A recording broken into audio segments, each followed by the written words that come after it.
যখন আমার আওয়ামী লীগের বন্ধুরা যখন এসব কথা বলে, আমি বিনীতভাবে তাদের উত্তর দিই যে হ্যাঁ, ধরে নিলাম তোমাদের কথাই সত্যি, ক্যান্টনমেন্টের ভিতরে বিএনপির জন্ম হয়েছিল, যদি তর্কের খাতিরেও তোমাদের সঙ্গে এটা মেনে নেই, কিন্তু বাস্তবতা কিন্তু ভিন্ন।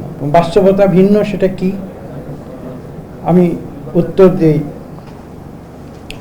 যে দেখুন,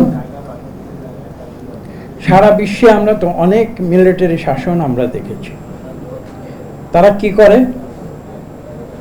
তারা জনগণের নির্বাচিত প্রতিনিধির হাত থেকে ক্ষমতা কুক্ষিগত করে নেয়।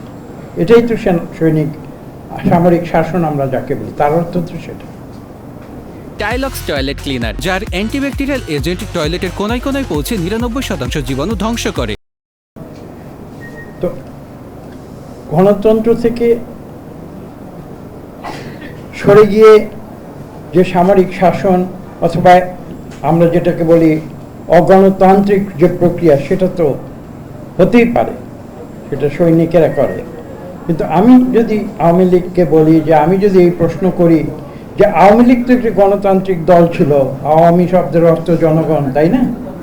যে জনগণের দল, জনগণের লীগ, সমষ্টি, উর্দু ভাষায়, যদিও আমি সেই ব্যাখ্যায় যাব না।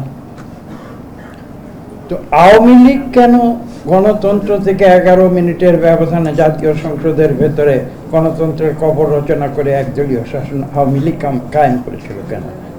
এক। আর তার পাশাপাশি শহীদ প্রেসিডেন্ট জিয়াউর রহমান নিজে সৈনিক হয়েও কেন ক্যান্টনমেন্টের ভিতরে বসে একটি সরকার তখন ছিল 75-এর পরে, সেই সরকারকে কেন পুনরায় জনগণের হাতে বহুদলীয় গণতন্ত্র ফিরিয়ে দিয়েছিল? আমি এই পাল্টা প্রশ্ন তখন তাদের